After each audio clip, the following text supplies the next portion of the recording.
Welcome to the Life in Michigan podcast. Life in Michigan is more than an online magazine. We share the stories, experiences, and vibrant personalities that make the Great Lakes State truly unique.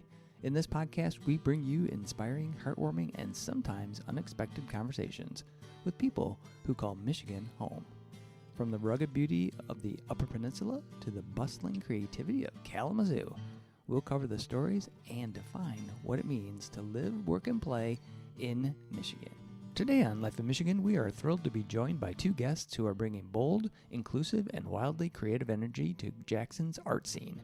We have Tahra Gribbin, the managing director of Monster Box Theater and the festival director of the Jackson Festival of Arts, and we have Paul Stark, the artistic director of Monster Box Theater. Grab a drink, settle in, and enjoy our conversation with Tahra Gribbin and Paul Stark of Monster Box Theater. Paul, Tahra, how are you guys doing?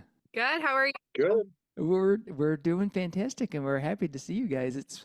I think it was December that we had a chance to interview you for a article about Monster Box Theater for Life in Michigan. So we know a little bit, me and Brenda know a little bit about you guys already. But for folks that are listening to the podcast, which is brand new, they may have no idea who you guys are. So we thought maybe we'd start with you telling us a little bit about yourselves and maybe share with folks, what is Monster Box Theater? So whoever wants to go first. Well, thank you guys for having us on, and congratulations on the podcast. We're really excited to be here to chit chat with you guys. Paul, we have a lot of stuff going on, actually. Do you want to tell them a little bit about what we've got? Well, what are we, right? Yeah. We're a live performance who are you guys theater. and what are you doing? We're a live performance theater that we used to be up around the Detroit area in Oakland County, and COVID shut us down like it did most live performance everythings. And we had to look for a new home, and we found one in Jackson, and we purchased a building that we're still finishing touch. Well, hopefully by when this airs, we'll be done, but we're putting the finishing touches on a building to get ourselves reopened and to be doing shows all the time. So that's the short story, I think. Awesome. Fantastic. So how did you guys, I know we've talked about it before, but how did the idea for Monster Box Theater get started, and how did each of you, maybe just a little bit about how you got into wanting to do improv theaters and plays? Well, for me, my daughter started doing. My degree is in the arts, visual art, and a master's in that. And we had always encouraged the arts with the kids. My daughter started doing plays when she was 4, and as you do as a parent, you get more and more heavily involved.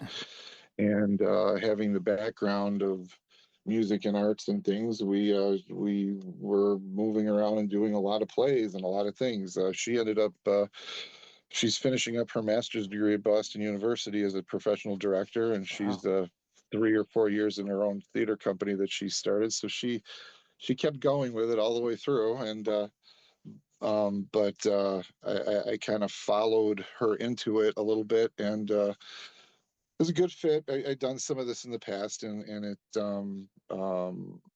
was something we started getting involved in. And then we started doing plays with various places and community theaters and things. And we just, I guess, to make that story short, also, we wanted to take it a little bit further and go professional so we could do the highest quality productions we could, and we just kept building. And so we've been doing this for about 11 years now, independent from the other groups. So we just had our 11th anniversary this last month or so. Awesome. Yeah, I had a very similar background where I had started my own community theater in college, and then came into contact with Monster Box and really realized that professional theater is a lot more fun because it really cares about putting on a good show and a good product. And so I ended up merging my theater company with Monster Box, and that's kind of how I got involved with it after they had been around, I think, for a couple of years at that point. But yeah, I enjoy improv, but a lot more of the improv aspect of it is Paul has a lot more experience with that particular side of it. I really like to do stage plays as well, so I'm looking forward to getting those going here as we get open on our stage as well. Cool. Yeah, it's been a lot more difficult to mount a regular fully cast play with sets and things. We're going around and performing 1 day at a time type shows right now until we can get our doors open. And we had come up with different variations and things to do, and that's where the improv really came in. It's something we've always enjoyed as comedies, and we've always done a lot of improv work, and it's sort of a natural. If you're just going to drop into someone's venue and do a one-night show, it's a little easier to improvise it and go in there. And we were very lucky to find some really super talented people in Jackson, which was surprising.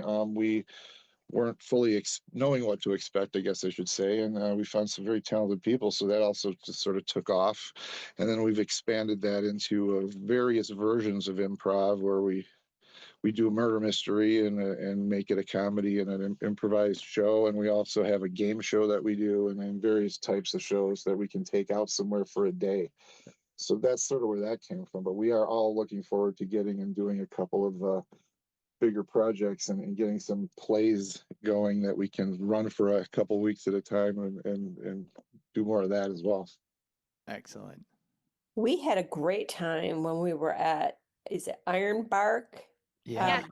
Yeah, Yes. that was fun. I didn't expect I would be up on the stage because I'm pretty I'm behind the scenes. Like, no, don't get me up there.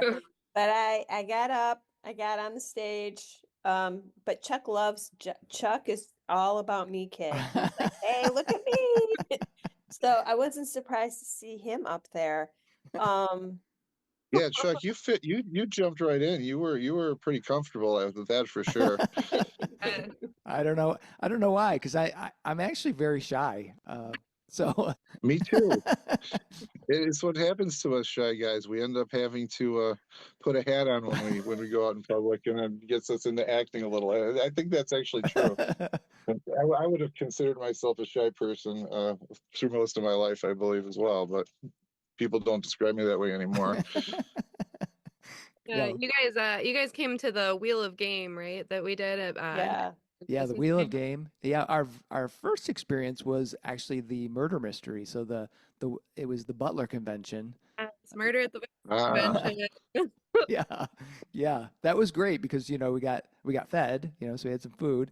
We got to Yes. interact before the show, really, because the butlers were kind of wandering around and doing their thing, and yeah, that was a lot of fun. We brought some friends, and it was a good time. Both, I would, we've told other folks is that both times was a lot of fun and just really engaging, and it's a great way just to spend an evening with your friends and either you're at Ironbark enjoying some beverages or you're doing, one of the murder mysteries, and kind of those shows are fun. But I am looking forward to you guys being in like your own building where you have the ability to, like you were saying, just have a couple of weeks where the show is out there and it's, another facet of your talents. That would be cool.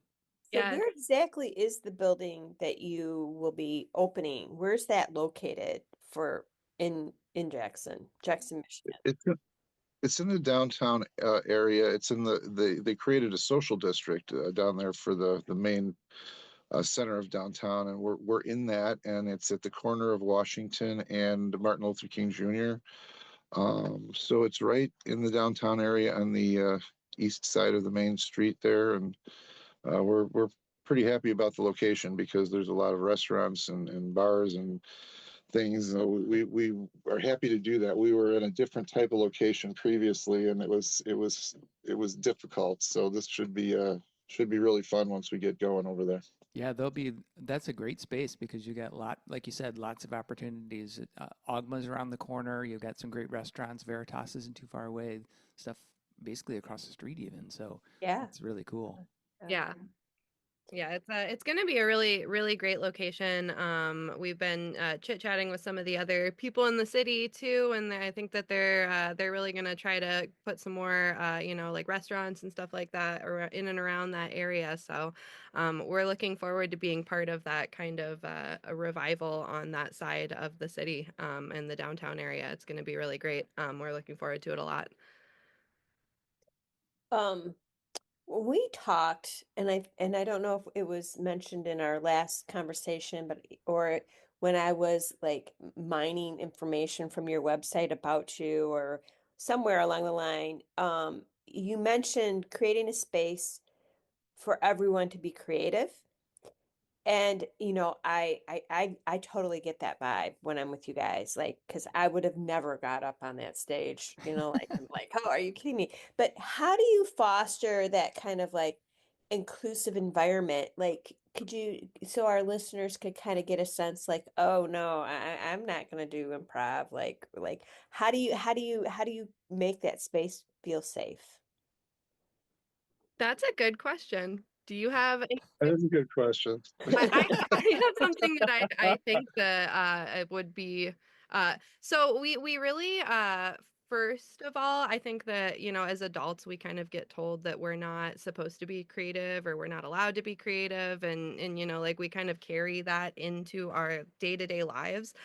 So like being a place for performing arts and stuff like that kind of gives us a little bit of that, wanting to encourage everyone to embrace other avenues for creativity, because maybe you are not the most talented musician in the world or something like that. And so you kind of have thought like, oh, I don't, this isn't a place for me or whatever. And I think that, having that opportunity for people who haven't necessarily explored that side of their creativity, or allowed themselves to do that, it is kind of really brought together in like class. We do like a lot of classes and workshops, and like encourage people who maybe haven't necessarily thought like, oh, I'm a really funny person or something, to just come and relax for a second and like allow themselves to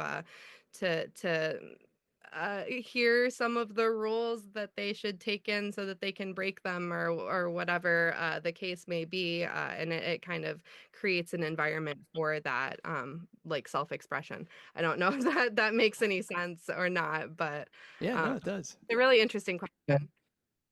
Yeah, I think there's different categories there. I mean, if you're talking about during a show and having people be involved, there's a lot of people who are dying to get up and be involved, more so than us even. They just want to be up there.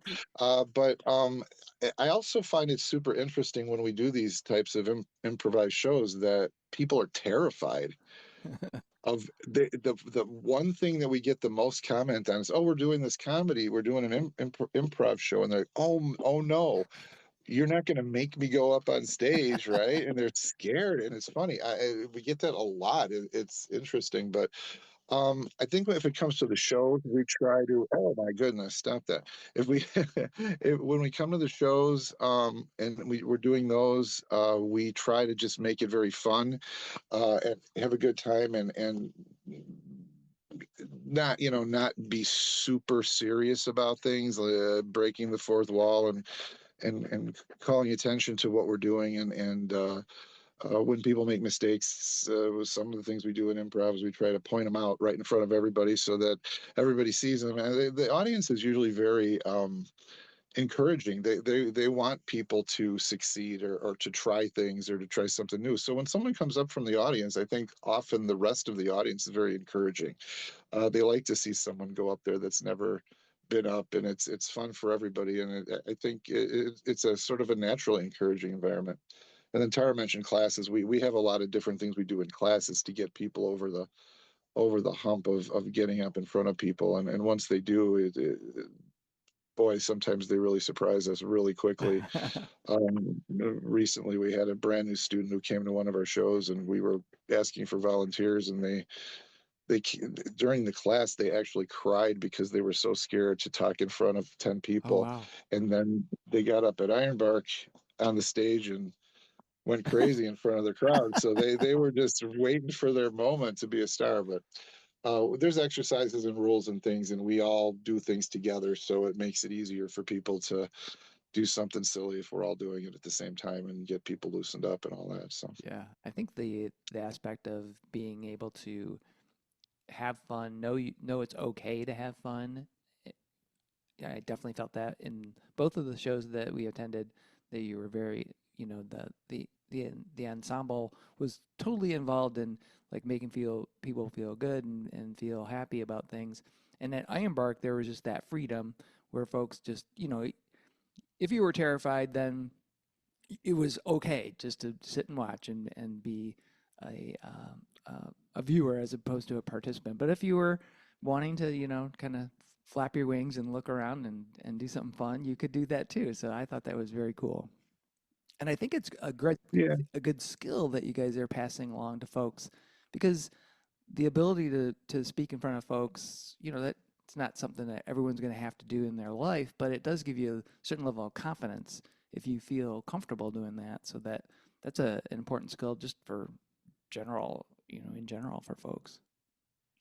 Yeah, yeah, we offer classes to business. Sorry, Tara. We offer classes to business people and things too in that nature as well, because having that ability to get up and be confident and not second guess yourself is important in a lot of places. And you can take it from here. I'll stop. Go ahead. No, that's actually that's one of the things that we like Paul said, we do have classes, yeah, for business people and people who aren't doing it to like go up there and be the funny guy, and kind of like are looking for these skills to apply to other areas in their lives.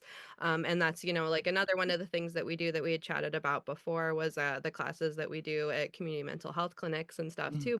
That same sort of thing where, like people just don't know what they can do until they try and do it. And like a lot of times, if you're saying I'm not the funny guy, you're missing out on all these skills that you actually can apply to so many areas in your life in general. And like I personally really credit theater with kind of bringing me out of my personal shell and stuff too. When I was a teenager and stuff, I wasn't a big social person and had a little bit of a fear of talking to people and stuff like that. And in theater and continuing on with improv and stuff like that really kind of helps you to realize that even though, hey, this is scary, you're not in any you get to confront that fear in a really sort of safe environment, whether it's a class or whether it's a show or something like that. Instead of the first time you're confronting that fear is when you're put in that position where you have to give a presentation at work or something like that, or have a conversation with that you're with a bunch of people.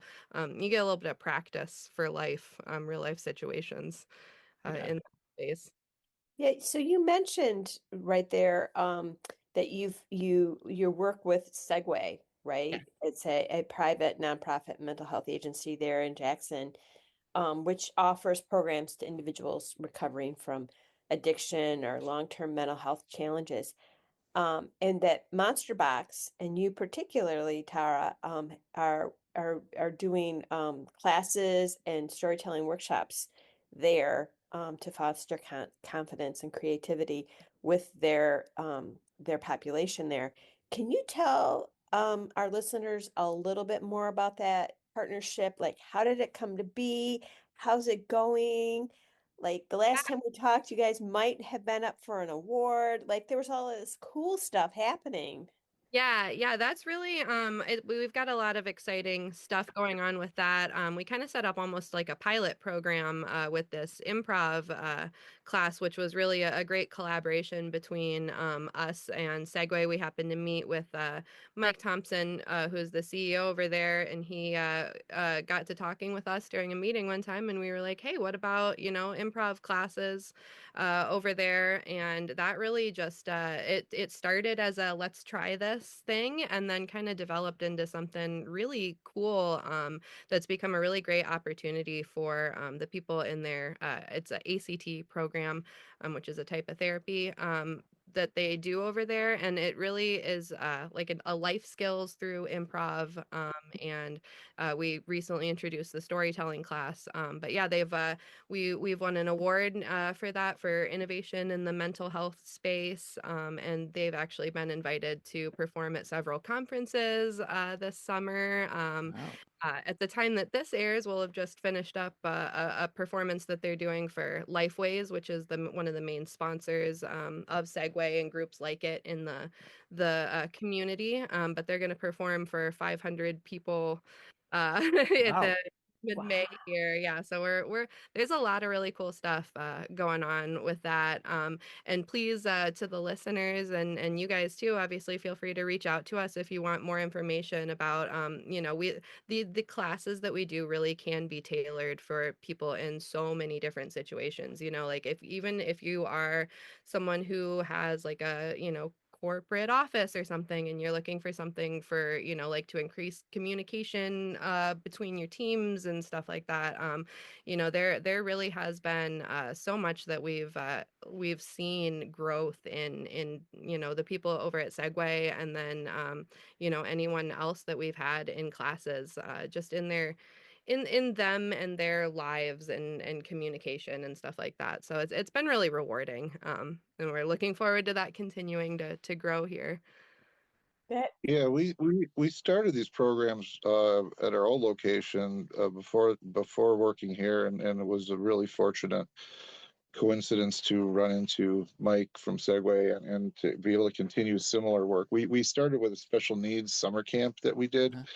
We've always done a lot of work with youth and kids in classes as well, and so we're have a long history of working with people to not just perform, but to reap the benefits of those things. And then Tara's classes here have really taken off with the location and all that. So we're really happy to be able to continue, because it's something we've always tried to do as a big part of what we do is youth and special classes. And then any way it can benefit the public, we enjoy that part of it quite a bit.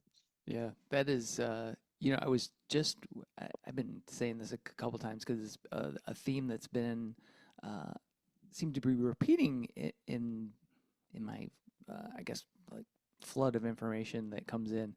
But it has been, I saw this article, or we watched this program as Sunday morning talking about art.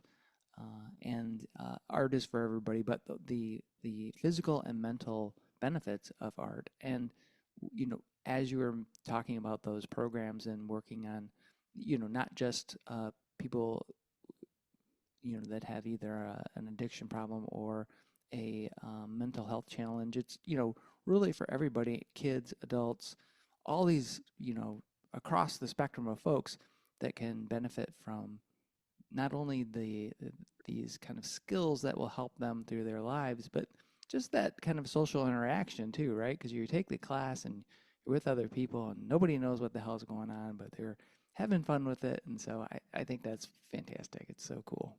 Yeah. Well, and it really is, like you said, art is for everyone, and that's what we keep coming back to too. Is like creativity is for everyone, and that's one of those things that like if you've been told your whole life that you are creative, or that you are a consumer of community mental health or something like that, and you see yourself in a certain way, even just being given the opportunity to see yourself in a different way can be really empowering for people.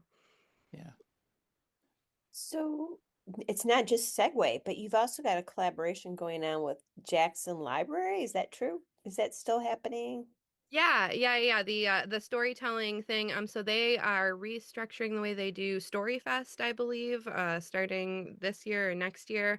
But it's a festival that they've been doing at the Jackson Library for, I guess, 30 years now or something like that. Wow. But they recently reached out to us to get us involved in their Story Fest and stuff like that. So be looking out for more information for that. And then, yeah, we like to do things with the library. We've worked with the library and the Big Brothers Big Sisters in town here, and other places like that. We've taught a few classes from place to place, and all those kinds of things. We've really enjoyed the community engagement with working with everyone in town. It's been a really awesome thing to come into town and just have everyone kind of like, invite us in with open arms and kind of see how we can all work together to improve our community and everyone's lives. That answered my next question, which was, what was the response? What has the response been like from the Jackson community since Monster Box arrived? You just answered that question. Paul, So- did you have a... The response is, when are you opening? Yeah, come on. It really Pounding is. on the Really door. is the thing. It's been a long time, and we really have to get some things done. We as a nonprofit, we couldn't buy a fancy, ready to go building, Right. so we have a few things to overcome with the city and such. But the response has been very favorable when people come out and see us. We've been very happy with the community, more so than our last location. Even we sort of, one of the reasons we decided to choose Jackson was the reception we got when we talked to people. The bright walls and the arts kind of feeling of how things are. People are trying to get some of that, keep some of that going in the world here, and various places. In fact, we do these shows at Ironbark because they were one of the first places that has a really open, creative music environment over there, and they've got a variety of things going on. And the brewmaster, and Nate Brew, actually, the brewmaster over there, is a fantastic musician and a few bands in town. And we got to talking, and we decided to start doing some things together over there, and they're great people, and just that kind of thing from place to place. And we're looking for more people to collaborate with too, because we need to still be out, getting ourselves out in the surrounding areas, and doing a little bit of touring and things to get to meet everybody around here, so we can build our audience back from the past. So we've had a really good experience so far. We're really looking forward to the continuation of it. Nice. You actually jumped in right into our other question, which was about how the collaboration with Ironbark came about, which is so cool. One thing I was wondering about when you were talking about the community is the community has been very embracing of that, and that you will have this physical presence in town where people can go to a show. Do you plan to keep up the traveling shows as well once the actual physical location is open?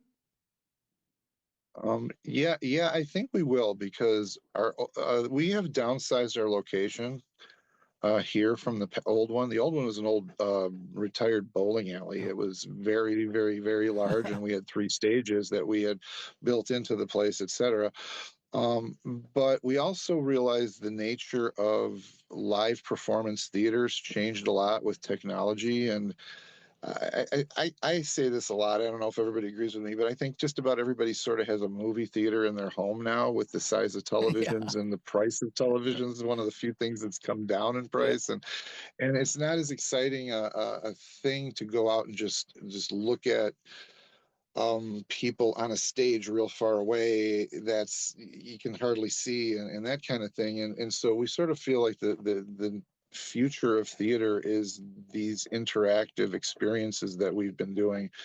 Immersive is a word that floats around a lot with different places, and I think to go out and have an experience and be part of it is a bigger part of what theater is going to be going forward than what it used to be, where you'd sit in a chair and be very quiet and watch other people do things. But that's why our murder mysteries are interactive, and you're part of the location where they happen. And the same thing, improv is very interactive. But even when we're going forward with some of the plays, we will be doing a more interactive environment for the plays as well, where you are part of the entire experience of the play. And it seems to us that this is where theater needs to go if it's going to survive, when you're competing with the super ultra HD, fantastically big things that people have going in their house all the time. But also just it's a different experience, and we really enjoy that. And so our location is going to hold about 100 seats, so it's a fairly small venue, and we will need to have some bigger venues. So we'll continue to do out on location, but we also may have themed shows that are out on a location as well. So we'll be doing some of that, and it's always nice to tour around a little bit, even if it's sort of a local tour. But we do plan to do that for sure. Yeah. Yeah, that'll be cool because then you can broaden the audience, beyond just the city of Jackson, like into the county and surrounding areas. And we've always drawn people from pretty far away, so we expect to draw Ann Arbor, and last show we had people from Chelsea and from Indiana and Ohio, all at the last one. So people will come out if they find find something they like. Yeah. So Well, that we're going to count on that. that's a sort of I don't know if it's a crusade of mine and Brenda's, but it is there's this feeling from people, like, because we're in Ann Arbor, but Ann Arbor and East, that Jackson is really far away. And we're like, no, it is not really far away. If you are going to a show in like Detroit and you live in Ann Arbor, or you live in, I don't know, Brighton, those areas, it's almost the same distance. Because I looked at the map and I'm like, come on out to Jackson. And I don't know why. I do know why. I put on an event. We put on an event there called Gig, but I I do have this. I do feel like when you talked about that artistic energy in Jackson, we've sensed that. We've, our friends at Ogma Brewing, when they were opening up, we went downtown, and because Jackson, what's going on in Jackson? And since that time, it just there is this feeling of like a really creative, artistic community, and it seems to fit in well that you guys have moved there too. So it's Yeah. It seems very timely. We really sort of hit it at that. I think we were looking at the right time for the city as well as for us, and we feel good about this fit. We really do. We feel like it's an up and coming area, and like you talk about Ann Arbor, we were much farther from Ann Arbor at our old location. We were in Oakland County up there, and um, we work with a lot of there's a lot of actors in our Ann Arbor area, and we worked with quite a few of them, and they would make the ride up every day, and it was much farther than Jackson, so we never questioned it. But you're right, once we got down here, people say, wow, you're so far away. 5 miles down the road, man, oh man, that's really far. In fact, we did a few comedy shows at Fauzi's Sports Bar, which used to be the Enchanted Forest. He just changed the name, and we were doing some comedy shows there, but it's just a little tiny bit east of town, and people would say it's too far. And we'd Google a 2 mile trip, and it was far. So something about the getting in a car and driving is something people get in their heads, but people also will come from very far away. And I think once they see what it is, hopefully they'll keep coming, because it's we try to have a really fun time. We try to make sure everybody's entertained and leaving and really enjoying the evening, and also feeling like it was something they have not done before or not often. That's important, I think. So you mentioned when you were talking about you drew your actors, how do you approach casting and directing to your shows? Is there always one director, or is there somebody that says, hey, this is my, like, how does that work in your company, like casting and directing?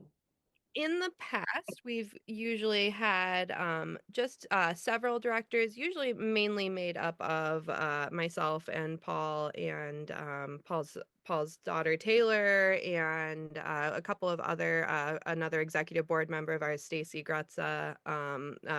We would have a kind of like a small group of directors. I think part of the reason being is directing is a pretty it's an interesting job that you need to have a lot of experience to be really good at. And It's the hardest job in the a lot of world. people just jump in and do it, and so Well, we're really good at it, though. yeah, there's definitely needs to be like a vetting process. We have let other directors direct shows before. We've also put on festivals where we encourage new directors to maybe try their hand at a shorter play, a 5 or 10 minute thing or something like that. But it really is very selective, especially with professional theater. Because like we've kind of said about Paul was saying something that they've never seen before. We don't really want to just put on some show just for the sake of there being a show or something like that. It needs to be something that someone's really passionate about. And I think that's a really important thing in directing a show is being passionate about it. And each director, including the two of us and whatever, is going to approach casting and shows a little differently. But for the main part that we do, we're always going to have some sort of like a general season audition where we'll put out a big audition notice to professional theaters all around, as well as actors to just come and audition. You don't have to be an already professional actor to audition for shows. That's a little more open to anyone being able to audition. But then sometimes, some directors might also have a smaller secondary set of auditions for, particular shows or parts. It really will depend on the director and the show, and each individual one will be a little bit different. But we will always have a general audition time for that kind of. Huh. Was that your question? Sorry. Yeah, it was. That was my question. I'm curious. Good. No, it seemed like there was a couple questions in there, and I was just there was a couple questions, but I have a more direct question this time. So very specific. Particular answer. Okay, well, that's it. I have more answers to that last question too, but go ahead. Well, no, I'd like to hear, and then it was really about like casting, like, you're a new, let's say you're new to Ann Arbor, or you're new to Jackson, or you're just new to Michigan, and you are an actor and you have enjoyed improv, right? Or you have enjoyed, just being part of a part of a theater group, putting on a show. I mean, it might not be acting, but it might be helping with the sets or whatever. How how do you find those people, and how do they find you? Wow, everybody finds each other really quickly. It's a very small world, because if you're good at performing, you will get found, and if you're doing a show and it's a good show and you are capable of putting on a good show, which is sometimes hard to find theaters who can do that, the actors will find you as well, because we're always seeking each other. The talent is always seeking each other. Tara said everything Tara said was really very right on. And just a couple things I wanted to add to that. I think, we'll either audition for an individual show or have an open audition for multiple shows. And we will post that various places in social media, and on our own sites. There are specific theater places to post things, and people will come out because they're interested in being on stage. And usually get a very good turnout, and word of mouth, and it's a very supportive community generally. People will tell each other about things, and word will get out pretty quickly. We're always looking for people too, and we can never find enough really good people. We're always looking for actors. We're always looking for stage managers and tech people, and anybody who wants to be involved in any possible way. Are always open to directors, but our thing at our theater is that we do consider ourselves a professional theater, so we have to hold to a certain standard of the show being at a certain quality, and that's one of the very, very most difficult things is directing a professional level show. It's more than people really realize. You have to sort of be on top of every single thing at the same time. And finding a good director is tough, but we will always be happy to talk to people and encourage people to work with us, and we'll try to bring people along. We do hold directing classes as well as acting classes, so we do train some of our own people as well. And we do a lot of classroom work and teaching to get people to where they need to be for things. But that's the challenge is finding people and getting together and putting that together. And I think that's one of the biggest decisions of being a good director. It's been said is all 100% casting. If you cast the right people for the right part, your job gets a lot easier. So that's one of the things about that, I think. I don't know. Yeah. that makes sense. Right? Yeah, it does. Also, improv and acting is so different. That's the other thing we find, that actors a lot of really good actors really can't and don't want to do improv, and vice versa, because it's two different sides of the brain, I think, sometimes. Memorizing your lines very completely and accurately and portraying that character extremely well the way you want to, that's an actor. And then if you get thrown up on stage and you don't know where you're going or what you're going to say or what voice you're going to do in a minute, that sometimes the actors really want that time to prepare. And the improv people can't remember the lines of a script, so it's like it's always two different things too, so very different animals. That's fantastic. So, Tara, I think last time we talked, you were also involved with the Jackson Festival for the Arts. Are you still involved with that? Yeah, that's actually something that Monster Box. So we run that. Okay.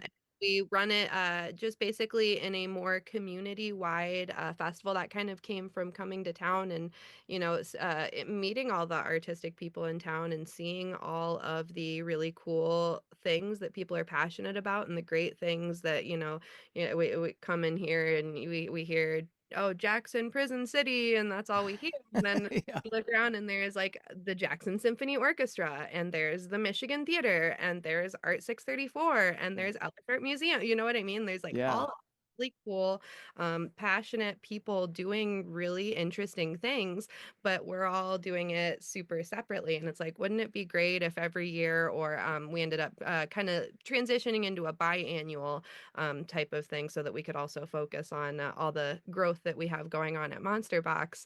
But wouldn't it be cool if we all got together every, so often to really put on something big all at once so that, we have something to say, hey, look, Jackson Prison City, but also Jackson Art City. Yeah. And so I think that that's really where that kind of came from. And we are running with that as much as we possibly can while also still trying to focus on the things that we need to do to get our doors open so that we can really fully host that. We had kind of like I'll call it a preview year for that 2023, but we put on 8 days straight of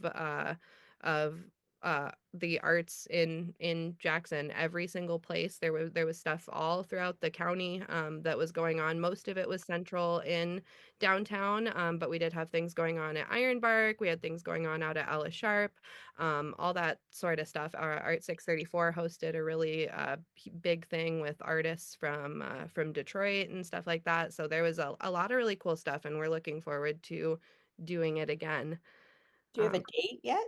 We do not. We had originally had a September date, but we were approached by the people that run another festival in town to ask if maybe we could switch dates with them. So at this point, we have a standing October date, but we haven't really announced anything yet because we are still looking at hopefully getting our doors open first so that we can fully participate in the festival and not just do the running it side of things. We'd like Yeah. to really be able to invite people into our space as well. So we're hoping to kind of maybe coordinate those efforts a little bit as we go forward here.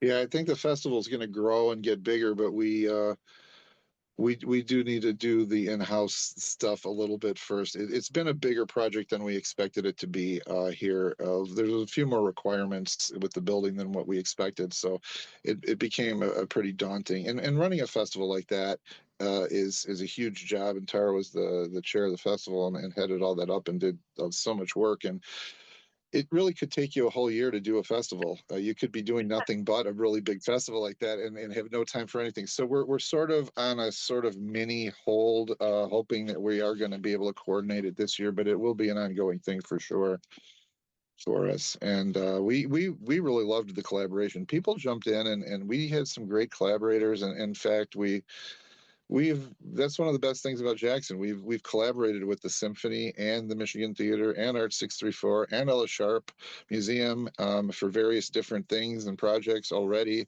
and that's been super fun and rewarding. And it was nice to have people open their doors and their situations to us and work with us on things. So it's been a great collaborative town. Maybe that's why it's harder to get our own thing going, because we're collaborating with people a lot. But I don't know. But it's been a good part of the whole experience so far. Excellent. So we're kind of in wrap up mode of the interview. And so thinking about that, is there anything else you want to share, like anything exciting that about the theater as it grows that you want to share? You said there's a lot going on. Is there anything that we haven't talked about yet that you kind of want to make sure our listeners know about? Always shows the first place to go for any information if you want to know more about what we do or know more about what we've got going on in a particular time or anything like that is always going to be our website. So if you go to monsterboxtheater.com, we'll have like a great landing page with all the information, usually a calendar of what's going on, what kind of classes we're offering at the moment, what shows we've got coming up, where you can find us. And then also it'll have a great place to get in contact with us, email or phone. And then also if you join our email list, you'll get weekly or more updates about what we've got going on and specials and all that kind of stuff. There's also, if you become a member of Monster Box Theater, it's $5 a month that gets you tons of discounts to shows and merchandise and like you get like points back and that kind of stuff, but that also helps you support the arts in town, help us get our doors open, and then also gets you a little like members only type of page with even sometimes extra secret shows that we'll have going on or invitations to other things that might not be open to the general public at that time. So definitely encourage everyone to visit our website with any questions or things like that for updates. Paul? That was good. Good job. Good. We are trying to that membership is super cheap, and we're trying really hard to keep it like that because we really want people to join, because there's a lot of new technology coming out where the members will have their own special. They'll have access to different things on the app and on the website and all the different things that we've got going on, and it is fun when we have that. We have a little bit of a reward system going on and various things. But let's see, I think I'll say something just a little different. What we have always done, which is maybe different than a lot of theaters, the typical theater will do a season of shows, which is maybe 5 or through the course of a year, and run the shows for maybe a month and then take a break and then get prepared for the next show. And we're very ambitious and we really like to do a lot of things. So we're always doing a lot. And that's one of the reasons we want as many people to be involved with us as we can. Anybody who's interested, we'd love to have you. We're very open arms and we want to encourage people to be able to do things they want to do. And we have got classes of all different types going on at all times, constantly revolving. We've got theater shows, plays, regular plays, musicals. We have the whole improv scene with a very, very specific different type of shows that those are improvised. And then we have these crossover shows, which are like the murder mystery, where it's a semi-improvised, but an original show every time we do it. And in addition to that, we got a lot of new projects that are coming up. We were talking about immersive, on location theatrical projects, in addition to the festivals, in addition to, we write a lot of our own work. We've got a lot of original work coming out, and we're just always doing something. So an average theater that does 5 plays a year. We're probably going to do like 30 or 40 different Wow. things in a year and just keep something going all the time. And that's sort of where we like to be. And that hopefully we get a lot of people involved, and it just kind of generates that steam, and hopefully people are going to see a lot of stuff coming out of us, from us, with us. I'm looking forward to it. Yeah, that sounds awesome. That sounds awesome. Any other questions, Chuck, before we do our final question? No, go for it. Go for the final. Oh, the There's a final final question. Yeah, it's a final question. The final Oh boy. question. Who's the killer? The killer final question. So, and if you've listened to our other podcasts, you've probably already heard this, but what's your perfect Michigan day? Where would you go? What would you do? And what beverage would you would you finish it off with? Well, that's a great question. So I really love the parks around Jackson. I think we're super lucky to have a lot of really great parks in this community, especially the Dahlem Nature Center. So I would go to it would be like 65 degrees and like sunny-ish, but not super bright sunny. And I would go to the Dahlem Nature Center and take a walk around. And I would probably go downtown and eat at Ogma. And then I would go to Ironbark and have one of their, I actually really love the kombucha that they get there. And then I like to mix it with some of their like seltzer that they have. I would get a mix of that drink in my Ironbark mug, and that would be my Michigan day. Awesome. That sounds perfect. I'm going to try that cocktail. Yeah, that sounds Kombucha and good. seltzer. That Yeah. sounds yummy. So good. That's so good, except there's no theater in your perfect day. Well, My day is getting up, do some theater, write some plays, do a podcast or two with some great podcast people, go out and see some more plays, and then have a lot of beer. Awesome. I think beer is the answer that everybody's giving. Is that the beverage of choice? Is that the lot of good beers around Well, here? cider. We Oh. just interviewed That's true. Paula, what's Elgin? England. Paula Yeah. England with the Michigan Cider Association, and they have a bunch of events coming up in Grand Rapids in May, and so her final day included cider. So Yeah. That's pretty good. We do like the apple orchards and the cider and the donuts, right? Yeah. There's quite a few of Yeah. that. Yeah, it depends on the time of year. There's a lot of different good things to do around here. We like That's it. true. Yeah. Awesome. Well, yeah. Tahra and Paul, thank you guys so much for being on the Life in Michigan podcast. Thank you for having me. Thank you. We can't wait till your actual brick and mortar is open so we can go check out some plays and hang out. But, in the meantime, we'll be certainly out there supporting what you're doing because it's fabulous. Yeah. Thank you. Thank you for that, and thank you for what you're doing. It's also a great thing.